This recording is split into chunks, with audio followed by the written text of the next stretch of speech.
Bon, aujourd'hui, je vais vous parler de qu'est-ce que j'appelle MCYT Gate.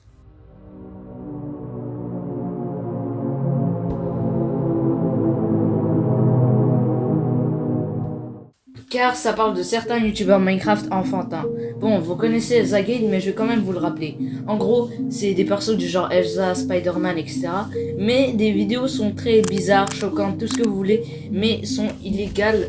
Car déjà, on l'a vu dans la vidéo Tron Tron, tu peux pas utiliser un personnage sous copyright. Et aussi, le but simple, c'est juste de pervertir la jeunesse et bah, c'est tout.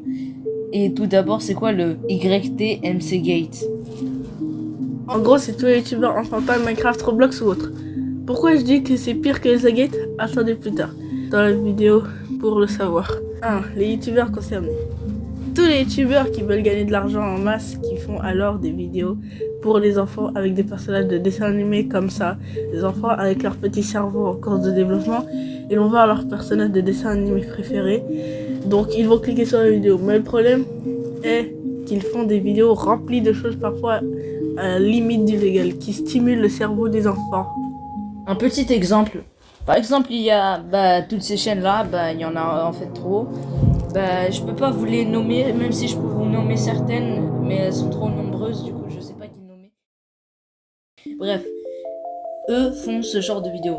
Surtout, le pire, c'est que ce sont des youtubeurs qui faisaient du contenu correct avant et qui font maintenant ce genre de contenu pour faire encore plus d'argent. Ce qu'ils cherchent, avant tout, c'est la visibilité.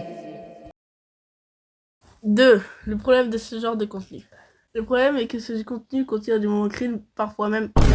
Quoi? What the... Surtout que ce contenu est suggéré aux enfants. Cela peut causer de sérieux problèmes dans le cerveau des enfants. Très souvent, ce genre de contenu contient des personnages copyright. Donc cela est illégal. 3. YouTube Kids. Voilà un autre problème de ce genre de contenu. Car ce contenu se trouve aussi sur YouTube Kids. Non mais c'est pas assez YouTube pour vous? Non, fallait viser une plateforme plus grande où il y a plus d'enfants, comme ça plus de vues. Bien sûr. Le problème, c'est que YouTube Kids n'est pas assez modéré. On y trouve des contenus comme, je cite, la roue des vêtements. J'aimerais rajouter que cela est de la pure malveillance. Bon, on rigole, mais ça peut modifier littéralement la vie de certains enfants. Vous redirigez leur avenir, vous redirigez leur choix. C'est par pure malveillance que vous faites ça. Mais, faut pas oublier que c'est des êtres petits, très facilement influençables et très stupides. Et ils obéiraient à n'importe quel adulte parce qu'ils vont se dire « Oh, c'est des grands, ils disent la vérité. » 4. Préserver la jeunesse. La plupart des gens qui me regardent utilisent le téléphone de leurs parents. Je sais, c'est pas possible d'avoir une moyenne de 54 U. Et le moindre faux pas que je ferais pourrait avoir des impacts négatifs sur une personne, voire plusieurs. Du coup, il ne faut pas pervertir les gens parce que un faux pas, et c'est pas du tout éthiquement bien. Donc, vaut mieux apprendre le bien que de renforcer le mal qu'il y a déjà. La vidéo devrait s'arrêter là, mais non. Car il faut préciser tout le reste. Quand je dis le reste, c'est le contenu. Les youtubeurs, et pourquoi est-ce qu'ils font ça? Pourquoi? Je suis littéralement choc-barre. C'est sur 7 youtubeurs, les 7 dans les 7 premiers, il y a un seul, enfin non, pas un seul, pas 2, pas 3, mais 4 youtubeurs enfantins. Cringe aussi. Et si on va voir sur l'un d'eux, je sais pas, t'as le cadeau. J'ai compté 10 vidéos de fangirl et 2 qui ont allusion à vous savez quoi. Choc-barre. La vidéo la plus vue en fait partie. Je me suis sacrifié pour une seule vidéo. En fait 2, vous allez voir, bref. Dans cette vidéo, on voit dans les 10 premières secondes du harcèlement / stalking. Et en 26 secondes, Anna veut entrer dans sa maison seulement. En 30 secondes, on voit 2 choses totalement pas correctes. Du stalking, du mariage forcé, du harcèlement, de l'infraction chez autrui. La liste est longue, plus de 13 choses illégales et franchement, c'est qu'une seule vidéo de 18 minutes. et une autre de 20 minutes en compte 14, si on compte pas les choses éthiquement pas bien et qui sont pas punies par la loi.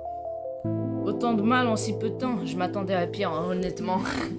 Autre, les propos choquants et le brain rot. Il ne faut pas oublier que c'est du contenu pour les enfants fait par des adultes qui ont entre 19 et 32 ans. Quand tu vois ça, tu te dis que c'est vraiment Bresson en fait. T'imagines juste what the hell? Oh my god, oui. Ces youtubeurs sont malveillants. Comment une plateforme comme YouTube réagit si peu?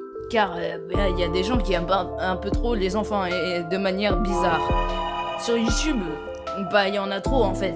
Last of Us t'ordonne, Nick Bait, la liste est longue. Mais actuellement, si le Elzagate moderne arrive sur des plateformes comme ça, ce serait le chaos. Car Epic Games, Nestlé, encore Disney, McDonald's, Mars, Adidas et Amazon, toutes ces marques collaborent avec ce type de créateurs. Le but de ces créateurs est de faire de l'argent, un vrai capitalisme malsain, ma foi.